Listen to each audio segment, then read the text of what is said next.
con un Gabriel Pereira 5.G. Bienvenido, Gabriel. Bueno, ¿qué tal? ¿Todo bien? Bueno, seguimos con el tema de las concesiones. Sí. Vamos a repasar un poquito lo que hicimos ayer. Una confirmación y una aclaración. Ayer vimos este documento en el cual se señalaba que se habían sido concedidas las líneas para 4G en 6 millones de dólares hace 20 años y ahora se estimaba en 25 millones de dólares.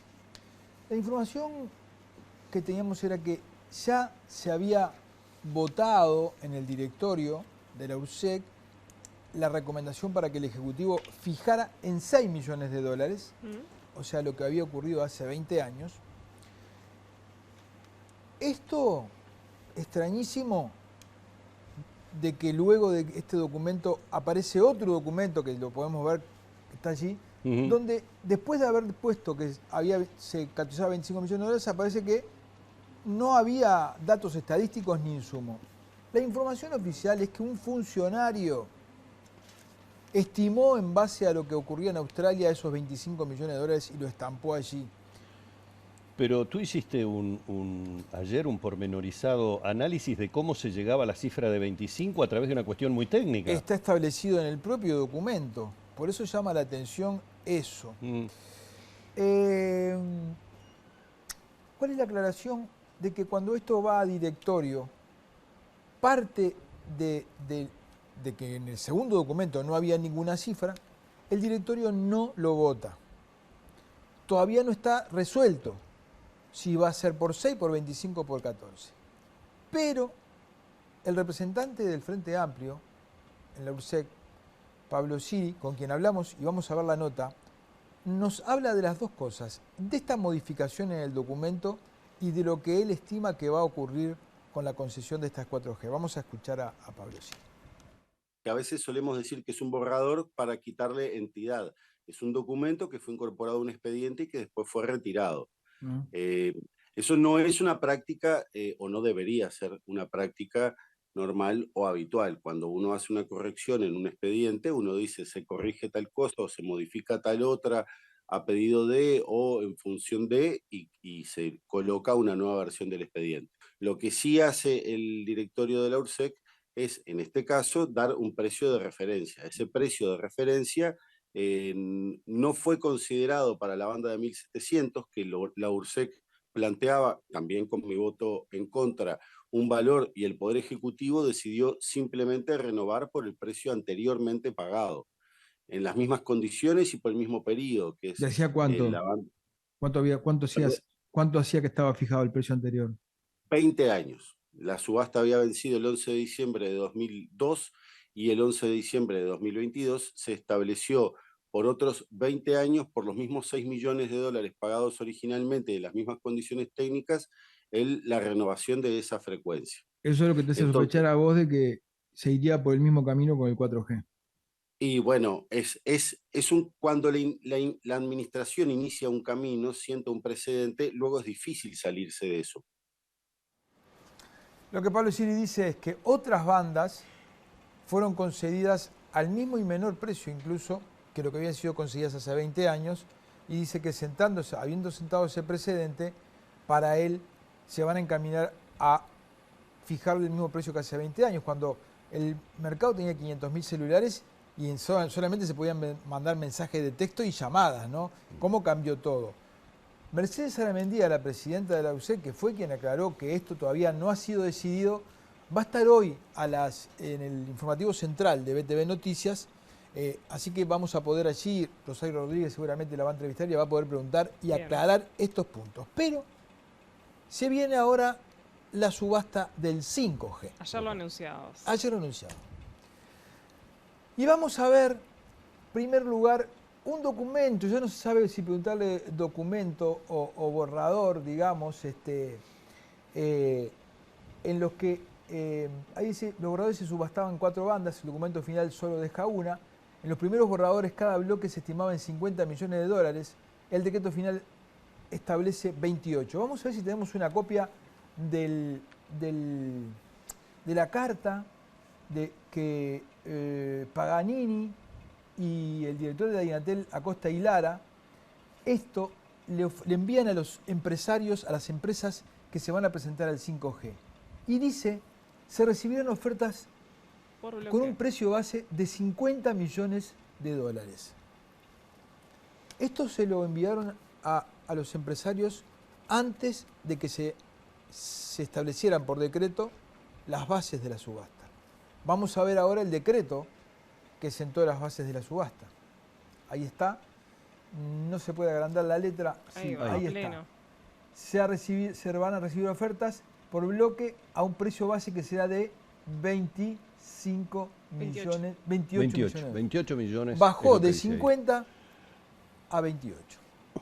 Lo que nos dicen oficialmente es que Paganini cometió un error en su momento, se equivocó y le mandó a los empresarios ese memorándum donde hablaba de 50 millones de dólares. Cabe señalar que también la Dinatel envió memorándum o documentos o borradores, ya no sé cómo llamarle, a los empresarios hablando de 50 millones de dólares. De hecho, Siri nos decía que si se toman como referencia algunas concesiones de 5G en la región, hubo 3. Chile, República Dominicana, en ambos lugares se vendió a 50 millones de dólares.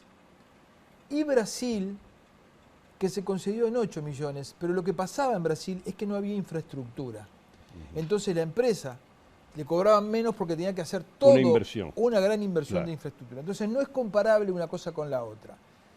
Siri dice que lo lógico sería, o hubiera sido los 50 millones de dólares y no estos 25 por los cuales se va a llamar a la subasta, 28, por los cuales se va a llamar a la subasta.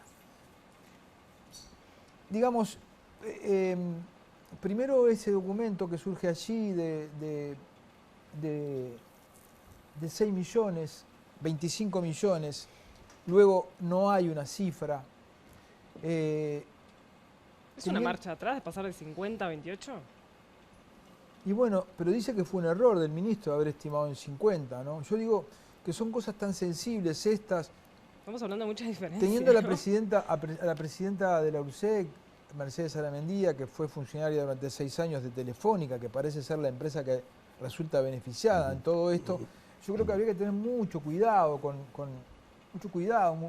mucha prolijidad con todo esto, ¿no? Es importante, quiero reiterar para no omitir el error que cometimos ayer de decir que ya estaba conseguida la subasta del 4G, todavía no está. Vamos a ver en cuánto se concede, si más cerca de los 6 millones de hace 20 años o más cerca de otra cifra, que será 25 o no sé cuánto será. Ahora, Gabriel, te pregunto algo porque se lo puede estar preguntando mucha gente. ¿El hecho de que esté la subasta de 5G no le modificaría o le bajaría el precio a 4G? ¿No es menos atractivo o no inciden uno sobre el otro? No, son dos negocios distintos. Perfecto. Son dos negocios distintos. Ahora, hay una cosa que se viene advirtiendo. Esta información la publicó La Diaria. Hay que ser honestos con esto, ¿no? La publicó La Diaria. Y en La Diaria... Acosta y Lara, el director de la Dinatel, dice que le ha tenido que pedir informes a la URSEA muchas veces, a la URSEC muchas veces, y la URSEC se ha enojado con que le pidiera informes porque dice, ha habido tantas cosas de la URSEC que no llegan debidamente, que solo me tengo que fiar exclusivamente de lo que me llega por el APIA, que es el nombre del sistema de expediente electrónico. O sea, no me puedo fiar, el director de la Dinatel no se puede fiar de la información que le brinda la URSEC. ¿Cuánta cosa entreverada en un tema delicado? Y para completar, vamos a ver esta placa. Bien. La última. ACIET y GSMA son dos empresas que se presentan también a la subasta, tienen prestado presentarse a la subasta de 5G. Pero dentro de ACIET hay directivos que trabajan para Claro y para Telefónica. Y dentro de la otra, directivos que trabajan para Claro. En Brasil se tuvo que tomar una medida judicial porque por la vía de otras firmas, empresas que ya se presentaban, buscaban de manera fantasma solaparse en otras empresas y hacer esta especie de lobby para tener más ancho. Te lo dan a Humberto y después se lo dan a Natalia, pero dentro de Natalia está Humberto asociado, digamos, ¿no? Claro.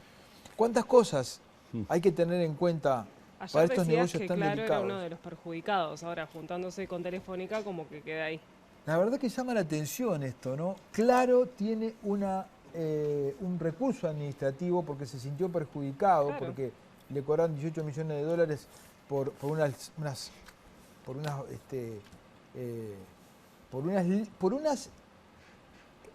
bandas que en el argumento sostiene que son más caras que las que se están fijando a las otras. O sea, Claro ya da por sentado que a las otras le van a cobrar menos. Todavía no está la decisión tomada, pero Claro ya toma como referencia este documento que está en la vuelta, según el cual le van a cobrar 6 millones de dólares.